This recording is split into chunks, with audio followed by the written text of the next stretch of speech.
Hello everyone, this is Basil. Welcome to iPlus training solutions. ഇന്ന് നമ്മൾ discuss ചെയ്യാൻ പോകുന്നത് SSC GDയുടെ മോഡൽ ക്വസ്റ്റൻ ആണ്. SSC GDയുടെ നോട്ടിഫിക്കേഷൻ വന്നു, എല്ലാവരും അപ്ലൈ ചെയ്ത് കാണും. അതിൻ്റെ ഡേറ്റ് കഴിഞ്ഞു, എക്സാം എന്നാണ് എന്നുള്ള കാര്യം അവർ ഡിക്ലെയർ ചെയ്തിട്ടുണ്ട്. എല്ലാവരും നന്നായി പഠിച്ചുകൊണ്ടിരിക്കുന്ന സമയമായിരിക്കും.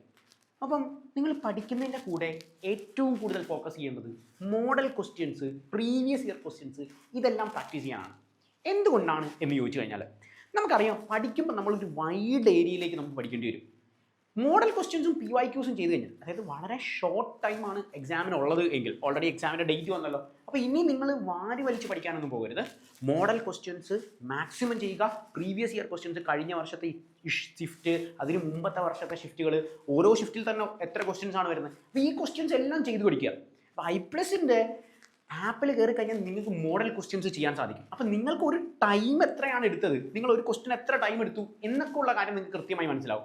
ഇങ്ങനൊരു അഡ്വാൻറ്റേജ് ഉണ്ട്. അപ്പം നമ്മൾ ഇന്ന് ഡിസ്കസ് ചെയ്യാൻ പോകുന്ന മോഡൽ ക്വസ്റ്റ്യൻസ് ആണ്. നമുക്കറിയാം, നമ്മുടെ എക്സാമിനേഷന് വരുന്ന ചോദ്യ പാറ്റേണുകൾ എന്ന് പറയുന്നത് ഓരോ സബ്ജക്റ്റിനും 20 ക്വസ്റ്റ്യൻസ് ആണ് വരുന്നത്. ഇപ്പം ജനറൽ ഇൻ്റലിജൻസ് എന്ന് പറഞ്ഞാൽ റീസണിങ് ആണ്, 20 ചോദ്യം ജനറൽ ഇൻ്റലിജൻസിൽ നിന്നുണ്ടാകും.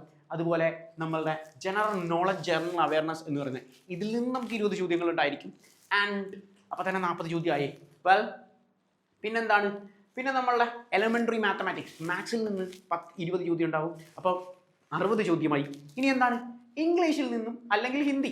നമ്മൾ മലയാളികളെല്ലാം ഇംഗ്ലീഷാണല്ലോ എഴുതുന്നത്, നമുക്ക് ഹിന്ദി അറിയില്ല, അതുകൊണ്ട് നമുക്ക് ഇംഗ്ലീഷ് ഡിസ്കസ് ചെയ്യാം. സോ ഇംഗ്ലീഷിൽ നിന്നും നമുക്ക് എത്ര ഉണ്ടാവും, 20 ചോദ്യം ഉണ്ടാവും. അതായത് ടോട്ടൽ നമുക്ക് ഉള്ളത് 80 ചോദ്യങ്ങളാണ്. 80 ചോദ്യങ്ങളാണ് ടോട്ടലി നമുക്കുള്ളത്. ഒരു ചോദ്യത്തിന് 2 മാർക്ക് വെച്ച് 160 മാർക്ക്. ഇതാണല്ലോ. അപ്പോൾ നമുക്ക് ഓരോ മോഡൽ പാറ്റേൺ എങ്ങനെയാണ് എളുപ്പത്തിൽ ചെയ്യാൻ സാധിക്കുന്നത് എന്നുള്ള കാര്യം നോക്കാം.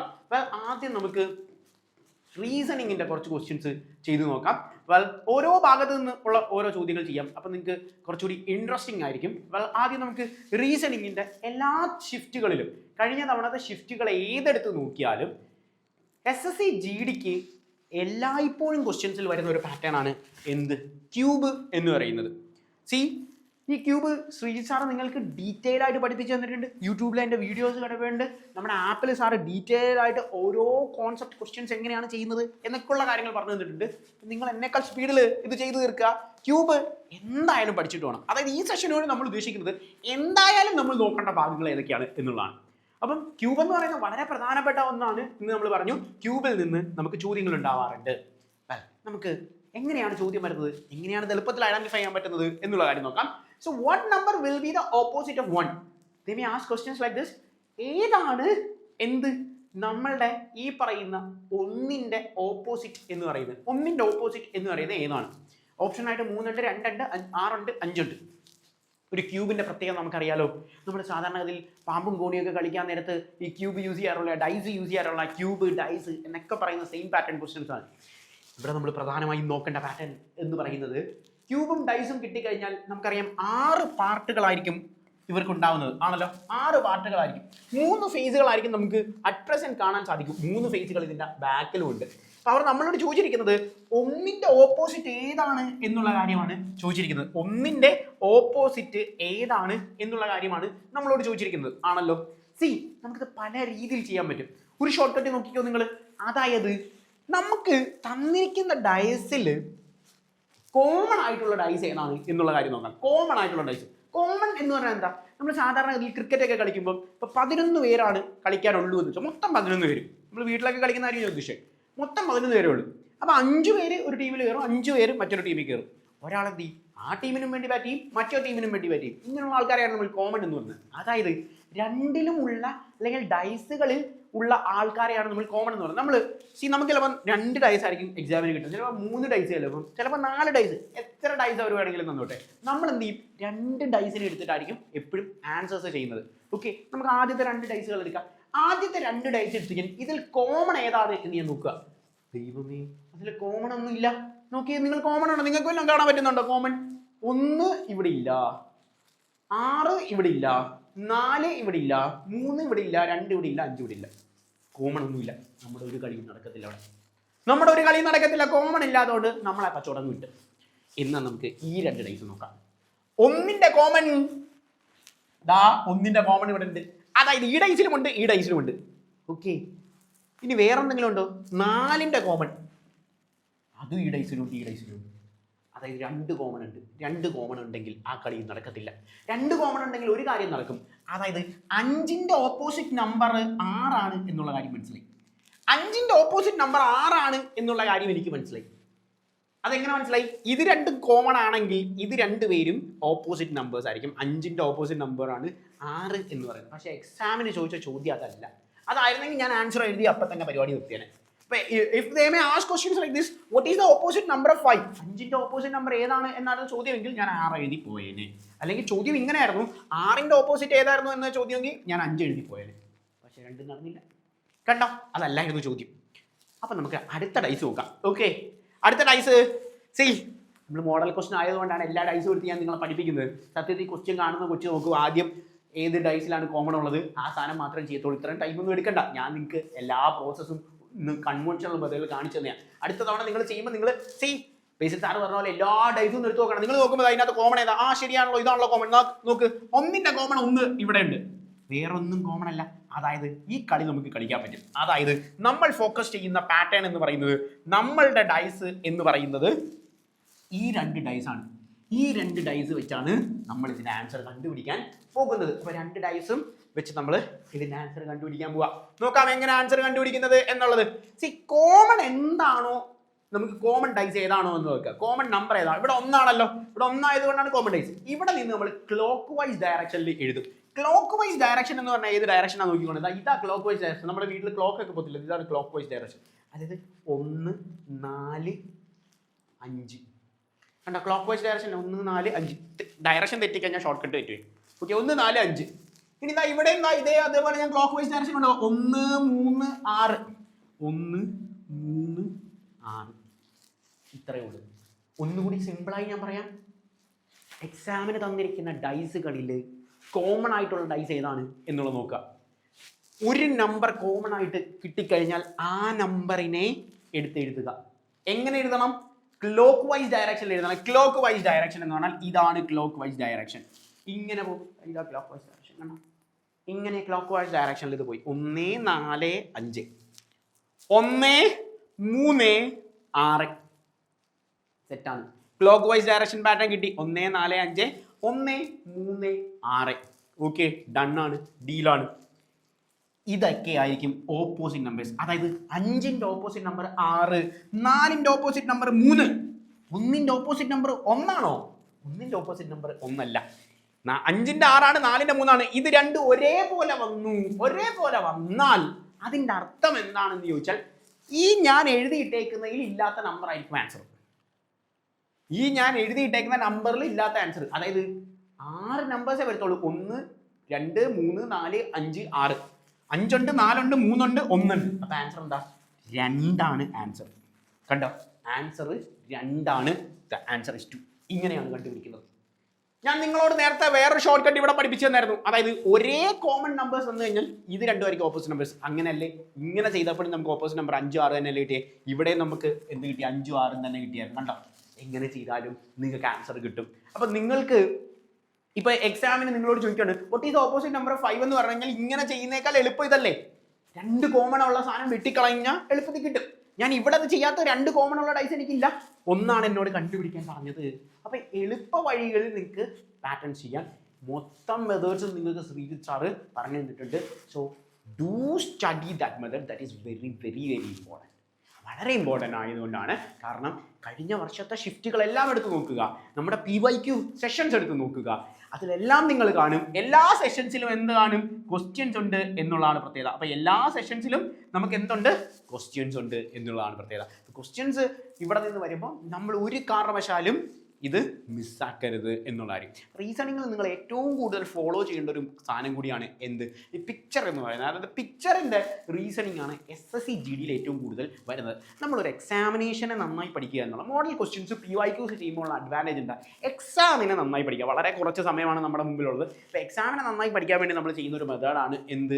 ഈ പറയുന്ന പാറ്റേണിനകത്ത് പ്രീവിയസ് ഇയർ ക്വസ്റ്റ്യൻസും മോഡൽസും ചെയ്ത് കഴിഞ്ഞാൽ ഇപ്പം നമ്മൾ നിങ്ങൾ 2025 അതായത് 24-25 നടന്ന ഒരു എക്സാമിനേഷനകത്ത് ഈ എക്സാമിനേഷനിൽ ഷിഫ്റ്റുകൾ എടുത്ത് ചെക്ക് ചെയ്യുമ്പോൾ നിങ്ങൾ എന്താണ് അവിടെ കാണുന്നത്? നിങ്ങൾ എല്ലാ ഷിഫ്റ്റും ചെക്ക് ചെയ്യുമ്പോൾ അതിൽ ക്യൂബ് ആണ്. അതിൻ്റെ അർത്ഥം എന്താ? ഒരു കുട്ടി അല്ലെങ്കിൽ ഒരു ഉദ്യോഗാർത്ഥി അതിൽ നിന്ന് എന്താണ് മനസ്സിലാക്കിയെടുക്കേണ്ടത്? ഏറ്റവും കൂടുതൽ നമ്മൾ ചെയ്യേണ്ട പാറ്റേൺ എന്ന് പറയുന്നത് ക്യൂബുകളാണ്. കാരണം ക്യൂബ് പഠിച്ചിട്ട് പോയാൽ എക്സാമിന് ഡാം ഷുവർ ആയിരിക്കും. നമുക്ക് റീസണിങ്ങിൽ നിന്നൊരു ചോദ്യം കിട്ടിയല്ലോ. നമുക്കൊരു അടുത്ത പാറ്റേണിലേക്ക് പോകാം. റീസണിങ്ങിൽ നിന്ന് നിങ്ങൾക്ക് ഒരു ചോദ്യം കിട്ടി. ഇനി നമുക്ക് റീസണിങ്ങിൽ ഇഷ്ടമായ ചോദ്യമുണ്ട്. എന്തിലേക്ക് പോവാം? നമുക്ക് ജി കെയിലേക്ക് പോവാം. ജി കെയിൽ ഏറ്റവും കൂടുതൽ ഇമ്പോർട്ടൻസ് കൊടുക്കേണ്ടത് എന്താ? അപ്പോയിൻമെന്റ്സ് ആണ്. നമ്മുടെ യൂട്യൂബിൽ ഞാൻ വീഡിയോ ചെയ്തിട്ടുണ്ട്, ഷോർട്ട് കട്ടൊക്കെ പറഞ്ഞു ഞാൻ വീഡിയോസ് ചെയ്തിട്ടുണ്ട്, നിങ്ങൾ കണ്ടു കാണും. അപ്പോയിൻമെന്റ്സ്, അതായത് നിങ്ങൾ എക്സാം എഴുതാൻ, ഇത് കറണ്ട് അഫെയർ ആണ്. കാരണം ഈ ലേറ്റസ്റ്റ് ആയിട്ട് SSCയുടെ ഒരു എക്സാമിൻ്റെ പാറ്റേൺ നോക്കുമ്പോഴേ ഏറ്റവും കൂടുതൽ നമ്മൾ ഈ ഇപ്പോൾ ഡൽഹി സുൽത്താനായിട്ട് അല്ലെങ്കിൽ മുഗൾ എംപയറിൽ നിന്നൊക്കെ ചോദ്യങ്ങൾ ചോദിക്കുന്നതിനേക്കാൾ കൂടുതൽ ചോദിക്കുന്നത് കറണ്ട് അഫെയർസിൽ നിന്നാണ്. അപ്പോൾ കറണ്ട് അഫെയർസ് എന്ന് പറയുന്ന പാറ്റേണിനകത്ത് നമ്മൾ പ്രധാനമായും ശ്രദ്ധിക്കേണ്ട കോൺസെപ്റ്റ്, കറണ്ട് അഫെയർസിൽ പ്രധാനമായും നമ്മൾ ലക്ഷ്യം വെക്കേണ്ട പാറ്റേൺ എന്ന് പറയുന്നത് അപ്പോയിൻമെന്റ്സ് ആണ്. അപ്പോയിൻമെന്റ്സ് എന്ന് പറഞ്ഞാൽ ലേറ്റസ്റ്റ് ആയിട്ട് നടന്ന അപ്പോയിൻമെന്റ് ഏതൊക്കെയാണ് എന്നുള്ളതാണ്. നമുക്കൊരു ചോദ്യം ആ അപ്പോയിൻമെന്റ്സിൽ നിന്നുള്ള, അതായത് ഒരു ചോദ്യം നോക്കാം. Who is the current chairman of SEBI? Current chairman of SEBI എന്ന് പറഞ്ഞാൽ 2025 ചെയർമാൻ ആരാണ്? ഇപ്പൊ നമ്മൾ 2026 പുതിയ ചെയർമാൻ വന്നോ സെബിക്ക്? ഇല്ല. 2026 ചെയർമാൻ ഒന്നും വന്നിട്ടില്ല.